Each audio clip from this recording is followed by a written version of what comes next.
প্রতিশোধের নেশায় কালো জাদুকর তার শক্তি দিয়ে বন্দি করলো স্বামী স্ত্রীকে। তারা কি পারবে জাদুর বেড়াজাল থেকে মুক্ত হতে? কলিং বেলের শব্দে দরজা খুলে শরীফ দেখতে পেল গরমের মধ্যেও শীতের অদ্ভুত এক পোশাক পরে এক লোক দরজার সামনে দাঁড়িয়ে আছে। সালাম দিয়ে লোকটি বলল, আমি জসিম। আমি ছোট একটা সমস্যায় পড়েছি ভাইয়া। আমি জয়দেবপুর থেকে এসেছিলাম আমার বড় ভাইয়ের কাছে। হঠাৎ মোবাইলের চার্জ শেষ হয়ে গেছে। এখন ভাইয়ের বাসার ঠিকানাটা কল করে নিতে পারছি না। যদি 10 মিনিট মোবাইলে চার্জ দিতে পারতাম তাহলে ঠিকানা নিয়ে ভাইয়ের বাসায় যেতে পারতাম। শরীফ বলল, আচ্ছা ঠিক আছে, আসুন ভেতরে আসুন। এই বলে জসিমকে নিয়ে ভেতরে প্রবেশ করলো। ড্রয়িং রুমের ভেতরে ঢুকে শরীফ বলল, আপনি সোফায় গিয়ে বসে চার্জ দিতে পারবেন, ওখানে চার্জার আছে। আমি একটু ভেতর থেকে আসছি বলেই শরীফ ভেতরে চলে গেল। জসিম চার্জার হাতে নিয়ে সুইচ লাগিয়ে মোবাইল চার্জ দিয়ে মোবাইলটা সোফার পাশে রেখে ড্রয়িং রুম থেকে বের হয়ে আসলো। ড্রয়িং রুমের বাহিরে আসতেই কাজের মেয়ে ময়নার সাথে মুখোমুখি দেখা হয়ে গেল। ময়না জসিমকে দেখে চমকে উঠে বুকে থুতু দিয়ে বলল, আল্লাহ গো, এই বেটা আবার কি? জসিম রহস্যময় একটা হাসি দিয়ে বলল, তোমার নাম তো ময়না? হ, আমার নাম ময়না। আপনি কে? আমাকে এক কাপ চা খাওয়াবে? ময়না জসিমের চোখের দিকে তাকিয়ে চুপচাপ রান্নাঘরের দিকে চলে গেল। শরীফ বিছানায় শুয়ে বই পড়ছে। দ্বিতীয় ওয়াশরুম থেকে বের হয়ে এসে, কে এসেছে? চিনি না। মানে কি? শরীফ দাঁড়িয়ে বলল, মানে হলো লোকটিকে আমি চিনি না, তার মোবাইলে চার্জ নেই, তাই চার্জ দিতে এসেছে। ড্রয়িং রুমে মোবাইলে চার্জ দিচ্ছে, একটু পর চলে যাবে। কি বলছো তুমি? অপরিচিত লোক বাসায় নিয়ে এসে ড্রয়িং রুমে বসালে? কাজটি কি ঠিক হলো? অপরিচিত আছে, পরিচিত হব। মানুষের বিপদে পাশে দাঁড়াতে হয়, বুঝলে? বুঝলাম, তুমি দয়াবান মানুষ, পরোপকারী। এবার ঠিক আছে, এখন তাড়াতাড়ি রেডি হও, মার্কেটে যাব। এমন সময় খাবার টেবিলের সামনে থেকে ফ্লোরে গ্লাস পড়ে ভাঙা শব্দ আসলো। নদী বলল, কি হলো আবার? চলো তো দেখি কি হয়েছে। দুজন রুম থেকে বের হয়ে গেল। খাবার টেবিলের সামনে আসতেই দুজনে চমকে উঠল।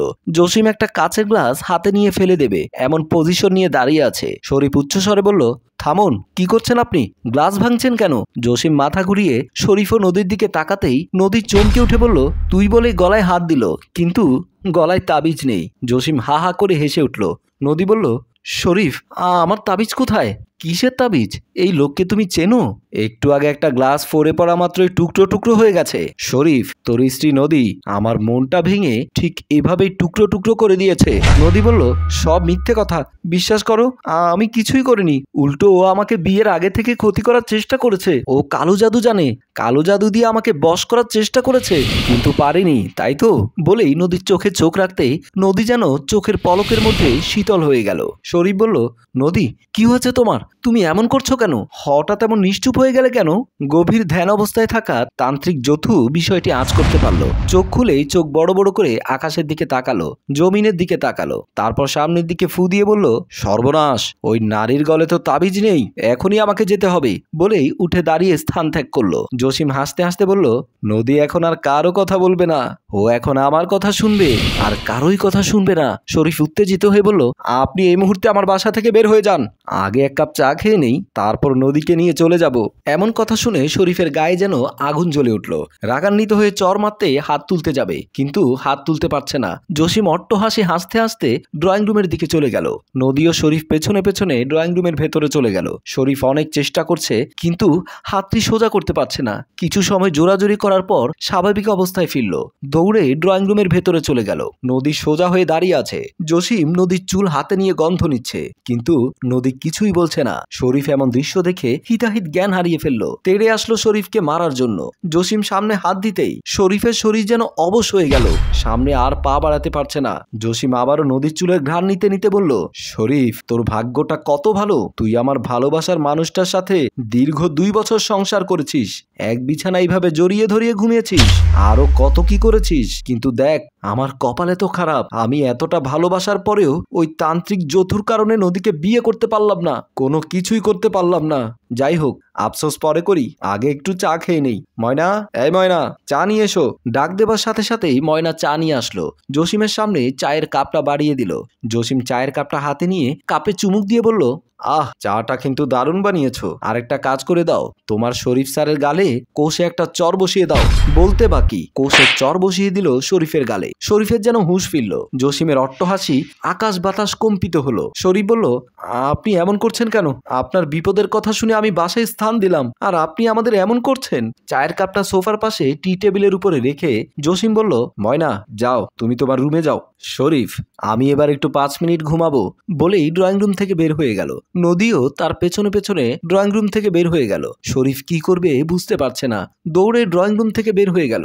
বেডরুমে ঢুকে ড্রেসিং টেবিলের সামনে দাঁড়িয়ে আয়নায় নিজেকে ঘুরিয়ে ফিরিয়ে দেখে মুচকি হেসে বলল, নদী, আমি তো আগের চেয়ে অনেক বেশি সুন্দর হয়ে গেছি, স্মার্ট হয়ে গেছি। তুমি না আমাকে খ্যাত বলতে, এখন আর খ্যাত বলতে পারবে না। শরীফ পেছনে এসে দাঁড়ালো, রাগে ফোঁস করছে। নদী বলল, সত্য কথা, তুমি আগের চেয়ে অনেক কিউট হয়ে গেছো। এবার বলো তুমি আমাকে ভালোবাসো আর শরীফকে ঘৃণা করো। শরীফ বলল, নদী, ভুলেও তুমি এই কথা মুখে উচ্চারণ করবে না। আহা শরীফ, ডিস্টার্ব করছিস কেন? বলতে দে। আমার ভালোবাসার মানুষ বলুক সে আমাকেই ভালোবাসে আর তোকে সে ঘৃণা করে। তোকে নদী কোনোদিনও ভালোবাসেনি আর ভালোবাসবেও না। তবুও তুই জোর করে নদীকে বশ করে রেখেছিস, নদীর কাছ থেকে জোর করে ভালোবাসার কথা শুনতে চাইছিস। আমি মনে করি আমার ভালোবাসা যদি সত্যি হয়, তোর কালো জাদুর শক্তিও কিচ্ছু করতে পারবে না। আহা পারবে, তুই দেখবি, দু চোখ মেলে দেখবি। একটু পর তোর সামনে দিয়ে আমি নদীর হাত ধরে ওকে নিয়ে চলে যাব। তুই কিছুই করতে পারবি না, কারণ তোর ধারণা নেই আমি কতটা শক্তিশালী। তুই থাক, আমি চললাম বলেই নদীর হাত ধরে ড্রয়িং রুম থেকে বের হয়ে গেল। শরীফের হাত পা আবারও অবশ হয়ে গেল। শত চেষ্টা করছে কিন্তু নাড়াতে পারছে না। মেইন দরজার সামনে আসতে দরজা খুলে ভেতরে প্রবেশ করলো তান্ত্রিক যথু। চমকে উঠে জসিম বলল, আমি আপনাকে যথেষ্ট সম্মান করি, আপনি চলে যান। আমি কোনো ঝামেলা ছাড়াই নদীকে নিয়ে চলে যেতে চাই। তোর মতো পুঁটি মাছের সাথে আমি কি ঝামেলা করব? তোকে ভালোই বলছি, তুই চলে যা। না, আমি একা যাব না, আমি নদীকে নিয়ে যাব। তাহলে তুই আমার কথা শুনবি না বলেই হাতের মুঠ থেকে একটা তাবিজ নদীর শরীরে ছোঁয়াতেই নদী সুস্থ হয়ে গেল। ড্রয়িং রুমে থাকা শরীফ স্বাভাবিক অবস্থায় ফিরে আসলো। রুমের ভেতরে থাকা ময়নারও হুঁশ ফিরে আসলো। জসিমের দিকে যথু আঙুল তুলতেই জসিমের শরীর অবশ হতে লাগলো। জসিম নড়াচড়া করতে পারছে না। এমন সময় শরীফ দৌড়ে এসে নদীর পাশে দাঁড়ালো। নদী শরীফকে জড়িয়ে ধরে বলল, দেখো আমি স্বাভাবিক অবস্থায় ফিরে এসেছি। তান্ত্রিক যথু নদীর গলায় তাবিজ পরিয়ে দিয়ে বলল, নদী, তোমাকে শরীর বন্ধকের তাবিজ পরিয়ে দিয়েছিলাম, কিন্তু তুমি তোমার তাবিজ হারিয়ে ফেলার কারণে জসিম আবারও তোমার কাছে আসার সুযোগ পেয়েছে। এই ভুল আর কোনোদিনও করবে না। শরীফ বলল, আপনি কিভাবে জানলেন? আপনাকে কে বলেছে? যথু বলল, আমি একবার যাকে মন থেকে উপকার করি তার যদি কোনো বিপদ হয় তা আমি বুঝতে পারি। জসিম কাঁদো কাঁদো হয়ে বলল, গুরু, আমার ভুল হয়েছে, আমাকে ক্ষমা করুন, আমাকে মুক্তি দিন। তার আগে বল, তুই আর কোনোদিনও নদীর পিছু লাগবি না? না, কোনোদিনও লাগবো না, কসম করে বলছি লাগবো না। যথু হাত তুলে জসিমকে স্বাভাবিক অবস্থায় ফিরিয়ে আনলো। জসিম দরজা খুলে দিল দৌড়। তোরা ভালো থাকিস, এই বলে যথুতান্ত্রিক দরজা খুলে বের হয়ে গেল। নদী শক্ত করে শরীফকে জড়িয়ে ধরল। গভীর রাত, শরীফ নদী পাশাপাশি ঘুমিয়ে আছে। নদী ঘুমের মধ্যে অস্থির হয়ে এদিক ওদিক করতে করতে চিৎকার দিয়ে উঠে বসে হাঁপাচ্ছে। শরীফ নদীর চিৎকার শুনে শোয়া থেকে উঠে বসে নদীকে ধরে বলল, কি হয়েছে তোমার? তুমি এমন করছো কেন? ও আবার আসবে। কে?